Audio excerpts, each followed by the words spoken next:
Amax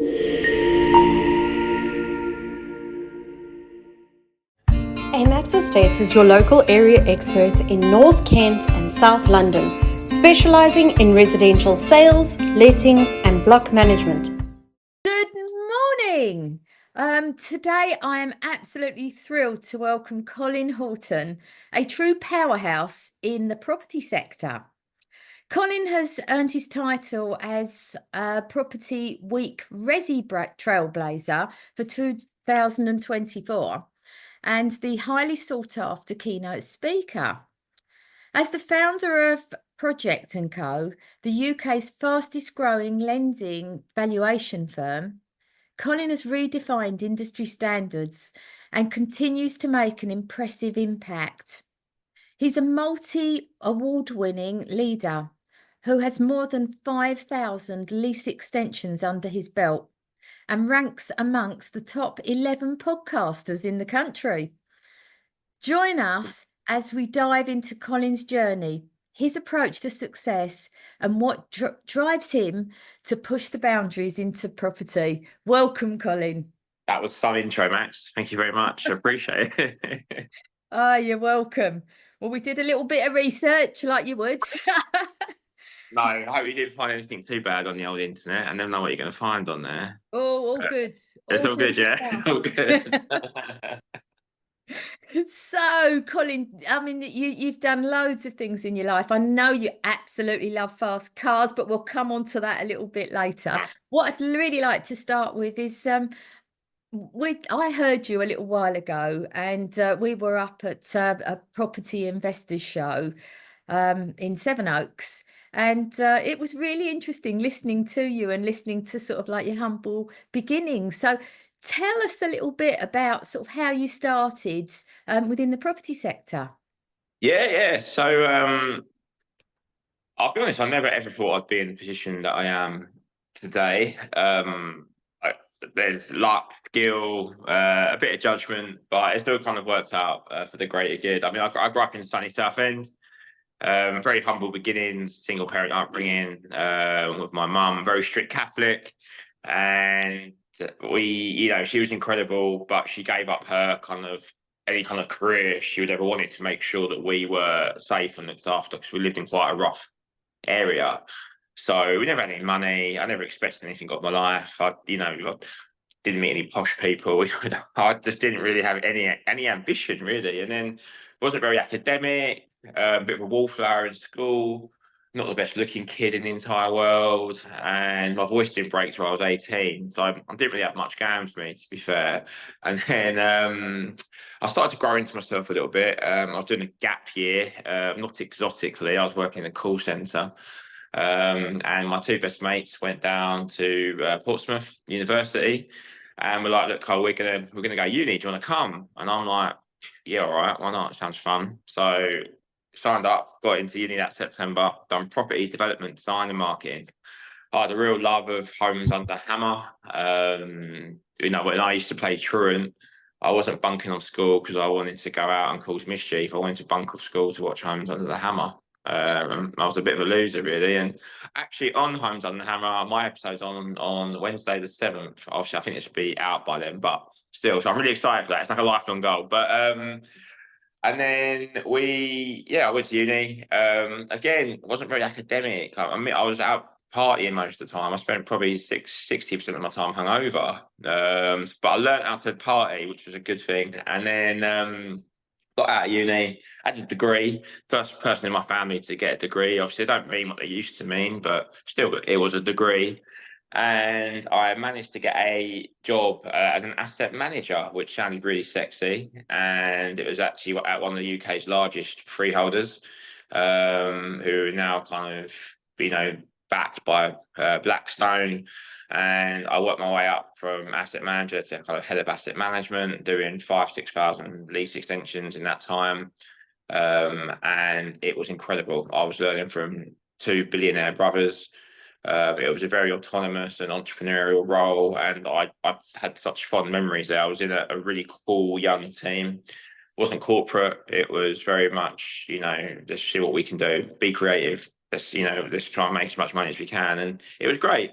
And then I decided that I wanted to maybe try something new. And I left that firm, had a real warped perception of what I was actually worth from a salary point of view. I thought I was worth, six-figure sums. I couldn't even get a job at Purple Bricks for 35 grand. It was a pretty real confidence knocker. And I managed to convince a lovely bloke to give me a job as head of valuation in what I thought was London. It was bloody East Ham. No disrespect to East Ham, but it's horrible. And I had to drive there because I was doing surveying work. So it took me 2 hours, in what should be a 40-minute journey, to drive there, and then 2 hours back. And I was miserable. I was proper miserable.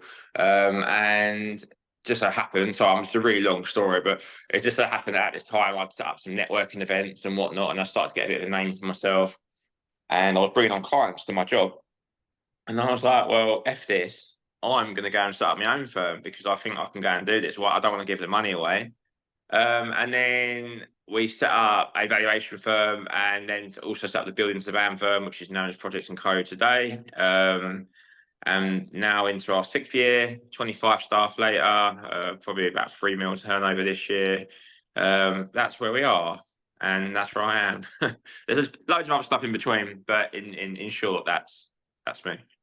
Actually, that is a really amazing story. I mean, you come across as being so confident, and to actually say, it's like kind of nerdy kid, your voice didn't break till you were 18, and you were quite shy and everything. That is absolutely unbelievable, because nobody would ever expect you to be like that, because you ooze with confidence. Really interesting that you went to this asset firm and you had great mentors. So that must have been kind of like really where your path went. They gave you wings almost to let you fly, didn't they? And that's when you went away and said, I'm worth this 6-figure sum. So wow. I love this bit with a passion for Homes Under the Hammer. Oh my God. That is absolutely amazing. I like that program too. So I share that passion as well. But I never actually skipped school or skipped work. Homes Under the Hammer. So that's a new one on me. I want you to tell us a little bit about your TV career. Oh God. Well, yeah. So back in April, well, no, it would have been probably January time in 2022. I was approached via a casting agent. At the time, I was pretty prevalent on LinkedIn. I was posting a lot. I was making a bit of a name for myself. And they're like, "Oh, we've seen what you're doing. We'd like you to audition for this show." And I was like, "Okay, what is it?" And it was there's basically the Property Apprentice is what it was kind of billed as to me. Where the creme de la creme of the UK's property professionals come together for this elite property competition. And I was like, yeah, I'd love to do that. Sounds great. 5-6 rounds of auditions later, casting videos, etc. I literally just landed in Vegas, and they told me that I'd got onto the show. That night I got very drunk and had to get wheeled home in a wheelchair from the nightclub. But because I thought, that's it, I'm going to be famous. This is it. That little pot-belly kid whose voice didn't break when he was 18 is now going to be on television. And then for about 4 months, I was down the gym every single day, barely ate, running every day. I mean, I got really super duper healthy, getting ready for my big TV career. And then I think it was July time, we started filming. I wasn't ready for it whatsoever, in terms of the mental pressure it puts on you. It was very contrived. The casting crew were great, but it was the same production crew as The Apprentice, and it wasn't natural. It wasn't a natural thing. After the first week, you get used to it, and you can't just learn to embrace the camera and learn how to play the camera, learn what's good and what they don't like and what works. And for what was 12 weeks, we were doing 12-hour days. So I was trying to run the companies at the same time, working 12-hour filming days, which doesn't sound much like in terms of hardcore. It was knackering because mentally you've got to be on it all the time. And obviously, when you're on camera, of course, you ask the production crowd, "What's it look like? How does I look?" And you notice all your flaws. You say like, "Oh, I don't like those mannerisms that I've got," or you notice every single possible thing about yourself you don't like. You see it. But I done well on the show. I got to the final. Unbeknown to me, I'd actually been trying to sell a company to people that were backing the show before I even knew about the show. So I got straight through to the final, and basically won the job. I didn't need a job. I already had, I already had my businesses going. I got some great feedback from people like Nick Candy, billionaire and developer, who's like, "Colin's amazing. I would hire him tomorrow," which probably made the show kind of worthwhile for me. And then for a year, we had to wait for the show to come out. And when you're waiting for something like that to come out, you're in a real limbo. I was fortunate. I had a relatively successful career, and life was going okay.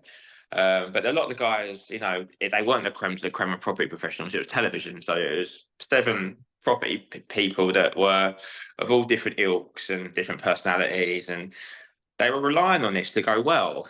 And it came out in August. I was expecting a hell of a lot more in terms of marketing. I was promised a lot more. I was really let down by what I believe to be the marketing spend and how they approach stuff. No one freaking knew it was on. The only reason people knew it was on because I was promoting it. It was prime time, Tuesday, 9 o'clock. It was a proper prime time slot on Channel 4. And for the first 2 episodes, I was loving life. It was great. And I was expecting to go on like This Morning and all this stuff. But it was right smack bang in the cost of living crisis. And it was dated. The show was dated. It didn't hit well. It didn't sit well. Ostentatious properties. Us as applicants were almost ridiculed by the narrative and production. And I just don't think it was done as it should have been done. I think it could have worked really well. And then it just slowly started dwindling down. It wasn't at 9, then it was on 10. Then it was on at 11 and then 12. And then it just kind of dwindled down. And I think I've had 11 people come up to me and, "Oh, you on that show?" Like literally, so it was really hard to come back from that potential massive high. You think you're going to earn loads of money and whatnot, but everything happens for a reason. The show didn't necessarily go as it was, but it allowed me to find kind of the person that I'm now with today, and I'm now engaged, and it's opened up a lot of doors for me in my career. Probably wouldn't be doing this kind of podcast and stuff, so I don't regret it. I loved it. I would definitely do something again. But it was just unfortunately not exactly how I wanted it to be. And if you look at some of the other shows that have been on recently, like Buying London on Netflix, that's been panned after 1 season. It's just a bit untasteful now, and I think people would much rather watch a property show in the dark depths of bloody Faversham or something. Do you know what I mean? So there's a lot more I think could be done, but it was a great experience. That's interesting. You saying it was really contrived, very, orchestrated, because people don't see that, do they? They see these programs and they think, "Oh God, it's like, it looks wonderful." Even when you go on Homes Under the Hammer, when they say, "Walk up and down, do it again, walk up and down." The whole thing is very, very staged. And you don't realize that. And also these tiny little teams that they bring along as well. It's you think you're going to get a massive big film crew and all the the huge lighting, and there's normally one cameraman, and it's like one producer who's there and a sound person if you're lucky. So it is actually very surprising how small the teams are behind these these shows. And if they're not promoting it, then obviously it's never going to really fly. And I totally agree with you. There's been a lot of these programs, they've gone out and they've been literally like obliterated through social media, and then they suddenly disappear. But the strain that it puts on people is awful. It's you can sort of see when we've been talking recently about what's been going on with Strictly Come Dancing. The strain that's sort of put behind the scenes. When you've actually been in that environment, you sort of can see for yourself, can't you? That's like, that's the sort of stuff that goes on. I feel really sorry for people that are reality stars, because They get a lot of abuse from people. I think people just seem to think it's easy work. It's not easy at all. It has a huge impact on people's mental health if it doesn't go according to plan. Stuff like marriage at first sight and stuff like that. Like, people are really stitched up on Yeah, it for television purposes, and they're very careful that they never tell you what to say, but yes. they frame the questions in such a way that you can only answer it in one way. Mm. And but yeah, it's interesting, and I'd never want to close that door on telly, but it was anyone that's ever thinking about doing it, just go in with your eyes wide open. Yeah, definitely. And of course, everything that we do in life, it's there almost for a reason. You did this, it was a huge, great big learning thing. But as you said, you took away so much from it, and it was able to help you to be where you are now. And you have done incredibly well. So tell us a little bit about all these fast cars, because I know you're an absolute lover of these big, expensive, fast cars. So where did all that come from? And what do you drive? Oh, okay, fine. So first things first, financially, I'm incredibly irresponsible. So that's the first thing. I think where you grow up with Hope your fiance controls the purse. no, she does not. She bloody loves it. She sits there, like, driving around in all these absolute wonderful cars, and I was like, babe, you should be reining me in, not encouraging me. But so basically, it all comes down to when I was young, didn't have any cash, didn't have any money, and again, didn't really aspire to anything. And I don't have respect for money. I don't respect it. I don't respect how it changes people. I don't respect how someone that's really poor might judge someone that's really rich, and how someone that's really rich might judge someone that's really poor. It's irrelevant. I hate it. I don't like it. So I like to get it out of my bank account and put it into. That's from your humble beginnings, though. Like you Yeah. said, single mum, you struggle for everything. So what you get now, you really enjoy, and it's like you want to make the most of it. I guess. 100%. And because I'm a salesman, Max, like, I back myself to make money again. So for me, like, if I want something, okay. So say, like, I don't know, say a car was like £1,000 a month, whatever. I'll be like, okay, well, I'll just go down an extra grand a month. Like, that is just my mentality. That's just how I think. It's not a sound. People are thinking, well, who is this absolute idiot? But everything's durable. I'm lucky that I'm in a sales based industry, so that kind of thing is easy, especially in property. Everything's £1,000. I mean, everything seems to be £1,000. But in terms of car, I mean, I've had a checkered list of cars. I've currently got 3 cars, which is incredibly stupid. I've got my responsible car, which is my big old Range Rover SVR, which is super duper fast and looks like a drug dealer's car. And then I've got my Lotus Emira, which I got from new last year. And then I've got my big bad boy Aston Martin DBS Super Leggera. Very nice. But Very nice. I think the thing is, like, for me, it's opened so many doors having the cars, like car clubs, car groups, just in business as well. People like to work with people they perceive to be doing well. Not that it should be like that, because material things being absolutely sweet FA when you're passing away. But they've opened so many doors for me, and believe it or not, I generally think they paid for themselves in terms of the image and persona that I wanted to create. And I think when you do have certain cars give off idiot vibes. Certain cars give off kind of more cultured vibes, and the cars I've gone for are relatively cultured per se. But I'm just a big believer that I've lost a few friends over the last couple of years who died from different circumstances, and like, I think people have this mentality in the world of, I'm rightly or wrongly, I'm probably in the wrong, but where everything's for retirement. I'm gonna do it when I retire. When I retire, I'll go and treat myself to this. I'll treat myself to that. You might not make it that long. No, you're a long time dead. You're Yeah. absolutely right. Yeah. Enjoy it. And ultimately, I'd much rather be hooning around in an Aston Martin DBS at the age of 35. When I'm at the peak of my physical appearance, I'd much rather be doing that than doing it when I'm 60, my knees hurt, and I've got a pot belly and I've got more wrinkles because the Botox has worn off. That's kind of where, I want to be enjoying life now. So I think What? It's so funny you saying that, because my husband always, years ago, we always used to be driving along in our like sort of family car, whatever, and it was always the old farts that had all these lovely cars because they were the only ones who could afford them. So you're absolutely right. If you've got it, enjoy it. So great ethos there. I love it. It's my happy spot. Like, I don't particularly waste money on other stuff. It's just my happy spot. And I'm always trying, like when we have money come in, most of the money goes back into the company. We've got a few buy-to-lets that we kind of invest in, but it makes me happy. It makes me smile. And because inherently I am an insecure chap, just by my upbringing, if people think, oh, actually that guy's actually doing all right, and they want to put me on a pedestal, I'm here for that. I have no absolutely no issues with that whatsoever. The anxiety and the sleepless nights and probably the suppressed depression that sits in the back of my head because I'm just positive generally in everything I have to do.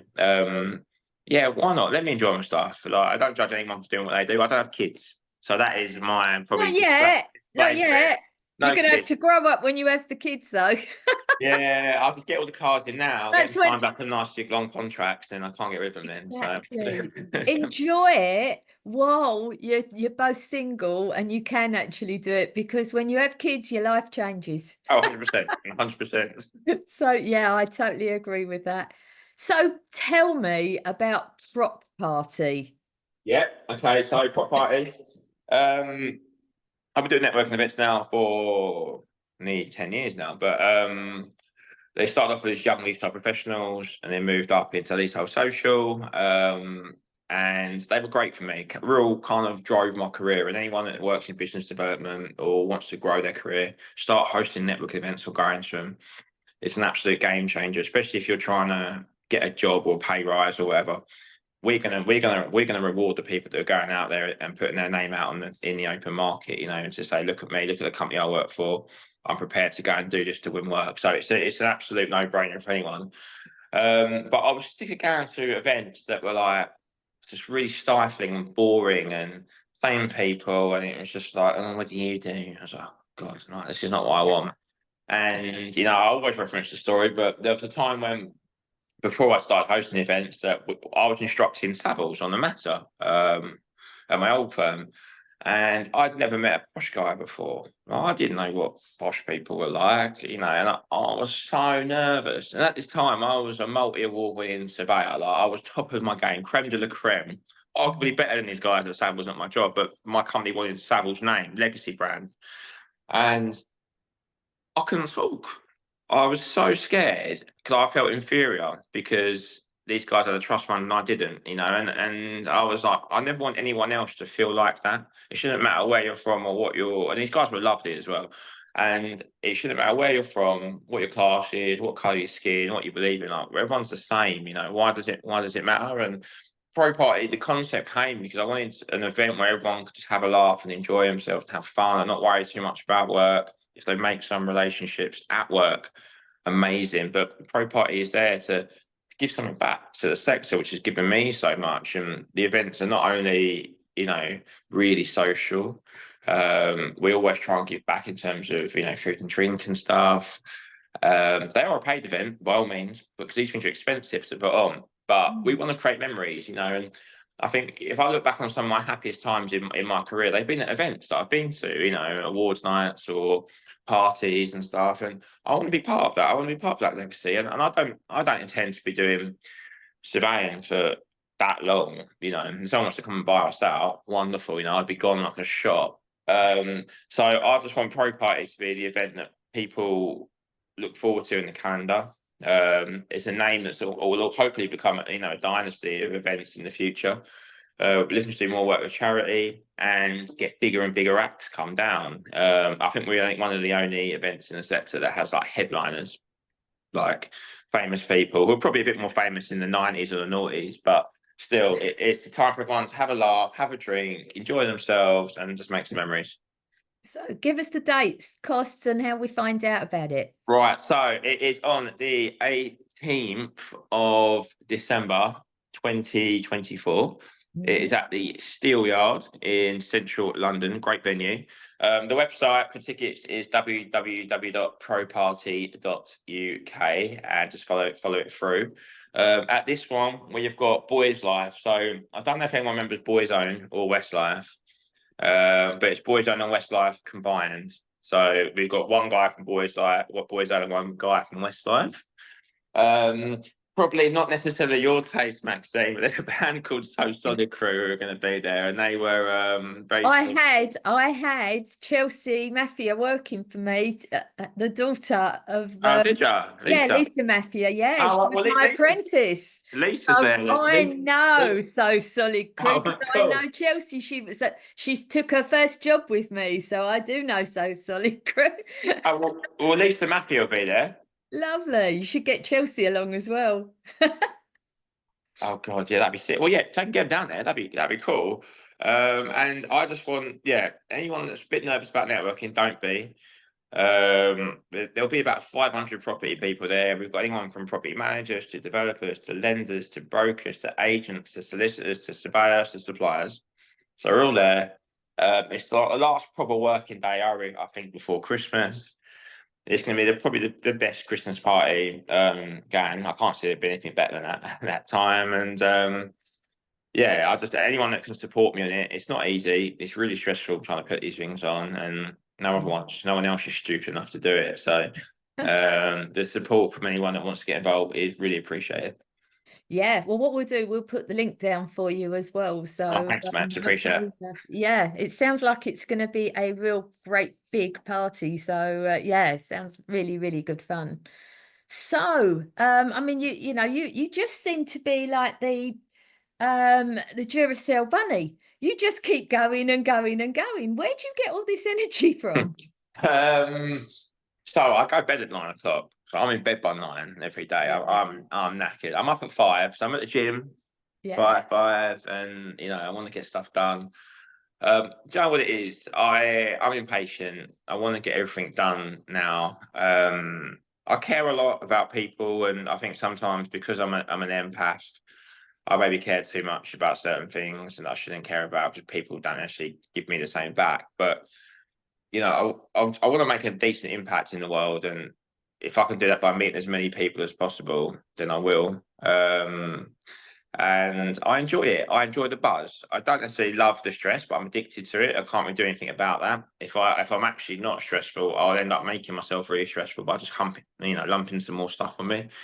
But yeah, I think I don't know where it actually comes from. Probably some energy drinks, and just the sheer kind of desire to give my partner the best life, to give myself the best life, to look after my mum. And now I'm the patriarch of my family, so I've got nothing to fall back on. Like I won't inherit anything. Like when I'm at the age now, people are inheriting stuff.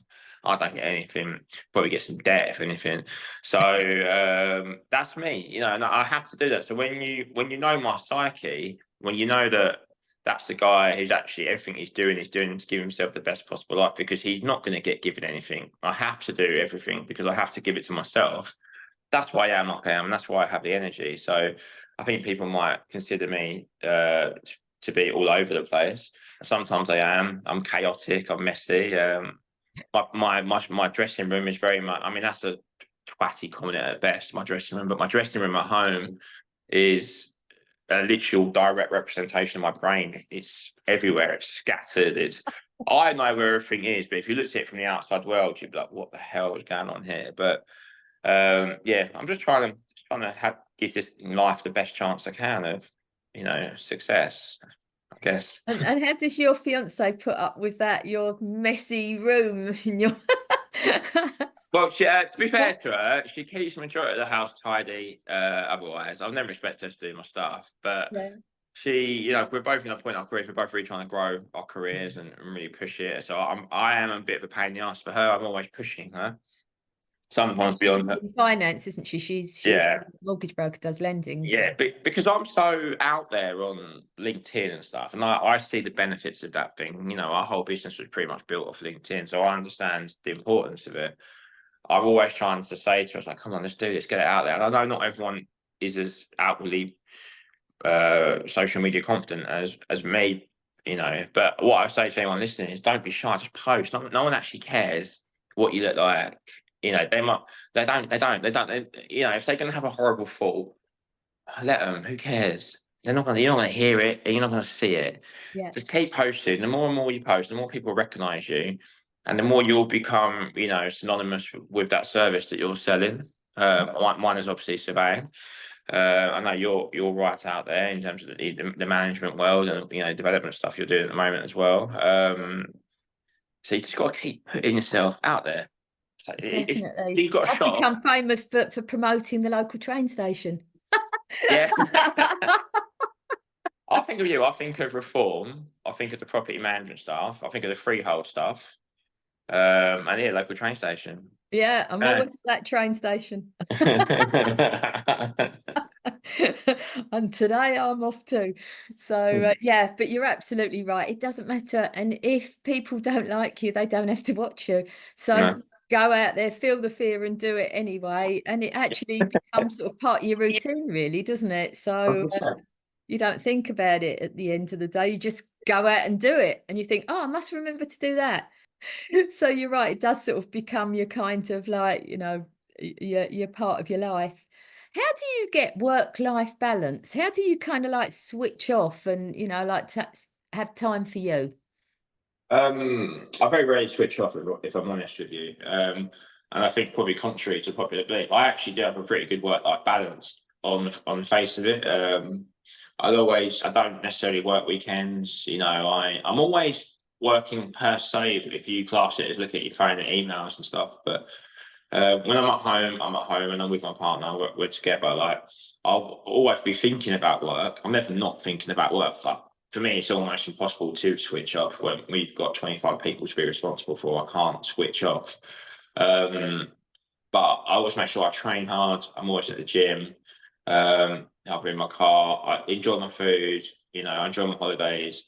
I think it's vital to do that. I'm a big believer in that reward aspect of life. What's the point of working hard if you can't reward yourself? I really don't like this kind of hustle culture that we've got going on at the moment, where people, especially on social media, everyone's making that you have to work 24/7, to get anywhere in life. But that's not conducive. It's not healthy. Like people that are working through their 20s and 30s, just grinding for a better life in the future, which is great. Fair play to them. You're missing out on the best parts of your life. That you're never ever going to be as young as you are today. I think people just seem to forget that.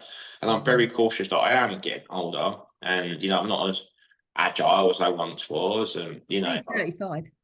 but I look at a cream cake and it's on my hips. So I have to work a lot harder than I do, and I'm very just passionate about just trying to switch off as much as I can, but within reason. I don't think you can ever truly switch off, but I want to be present more. I do find that I can be quite vacant sometimes at home just because I'm tired. I sleep. Yeah, because you're constantly on the go, aren't you? So I sleep like a baby. Like at 9 o'clock, I'll be out till 5, 6. Really? I'll be gone. Yeah. Yeah, that's good. So if you were to kind of like, you were chatting to a load of youngsters in a room, what would be your advice for anybody starting off or thinking about going into this career? Because you have done incredibly well.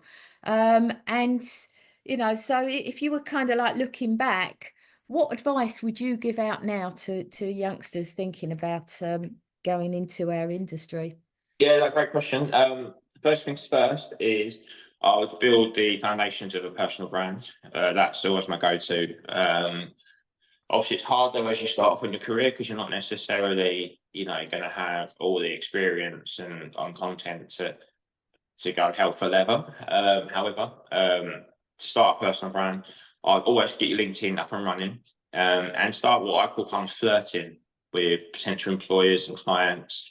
Obviously not in a romantic way, but liking, commenting on posts of people that you aspire to be like, or people you aspire to work with. That gets your name out. People start to recognize that. You got to remember, people are nervous about posting on LinkedIn anyway. So if you comment to say, "Oh, well done, great post," that instantly will then kind of resonate with them. And they're like, "Okay, this guy's a nice guy. I want to work with him. I'll give him the time. I'll give him a coffee. I'll give her a coffee." Secondly, I would always try and have a mentor of some degree. I'm a big believer in having a mentor. It doesn't have to necessarily be someone in your sector, but it does help because that mentor will ultimately open doors for you as well in the future. If that person can pick up the phone and say, "Oh, give this guy a shot," I mean, that makes life so much easier. And in the world of property, there's a lot of nepotism in there, and a lot of time it is who you know, not necessarily what you know. So the bigger your network, the better. Get yourself to events. I know it's hard. I know it's tedious. It's not enjoyable. But really do get yourself into events and committees, like youth committees, like stuff like Rick's Matrix and stuff. There's some really good young committees which will look really good in your CV. And I guess when it comes to your actual work, you do get a job and you try and work up that ladder. Have solutions, not problems. So if you do have a problem, don't just go to your boss, "I've got this." So look, this is what's happened. I think we should probably do this, or this. Are you happy for me to do this? Bang, got that sorted. Be creative, come up with ideas. No idea is a bad idea. Like you don't have to be shy about presenting an idea to your boss. If your boss is also cold to an idea, then I don't necessarily think they're the right boss for you. Maybe look at another employment. I think if our employees coming to me with ideas they generally think will improve the business, God, I crave that. That's wonderful. And really just focus on the quality of your product and what you're offering and your service. So if you're a surveyor, for argument's sake, then learn everything. Make sure you're the best surveyor and present things well. Like you've got to remember, 9/10 of the report is aesthetics. Like people will look at the aesthetic of a report and want to get the information really quickly. They don't necessarily care about all of the gunk in there, but the information where there's value add, make sure that is second to none and present it in a way that's easy to read and tangible and concise. And you'll get to where you need to get to. And if you're not the smartest person out there, focus on sales and focus on people and have really good people skills. Like, be kind, never be horrible to anyone. If you're not a good drinker, just don't go out and get drunk that much. Know your flaws and ask people for feedback. Like the feedback is so important. Like as much as can be quite hurtful sometimes, it's not necessarily the feedback you want. Always ask for a critique on your performance or critique on your service offering or critique on the content you're offering. And then ultimately you'll become a better person and you'll become better. So they're my tips. I think they're wonderful. I mean, I just picked up 3 there. Strive to be the best. Yeah. Don't actually ever accept second best. And I love that.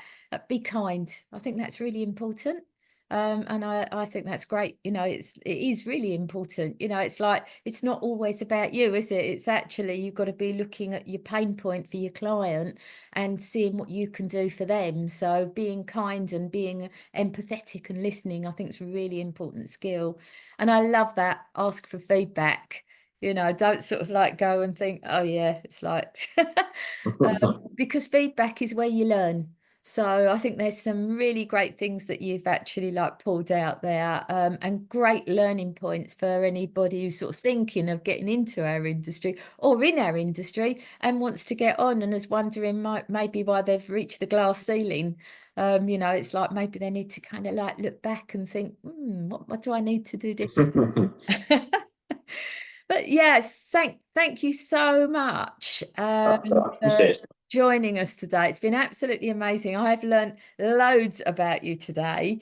Definitely push your party because the party sounds like it's absolutely fabulous. Thank you. And it sounds like a really great night. And as you say, literally, it's just a few days before Christmas, so it probably is the last party of the year before you spend it with your family on Christmas Day. Great timing, really. So thank you so much for joining us today. Thank you for having me. It's been great. I've enjoyed it. Yeah, and I will see you soon. So you've heard it today. We've had Colin Horton join us. He's been a big inspiration for so many people. He's done absolutely fabulous in his career, even though he was a shy, nerdy kid. I still find that really hard to believe. But you kind of really blossomed now. Can't wait to hear from you in about 10 years' time when you've got a load of kids and see how your life changes. But you never know, you might not change at all. But in the meantime, thank you again for your time today, and I'll look forward to catching up with you again soon, Colin. See you soon.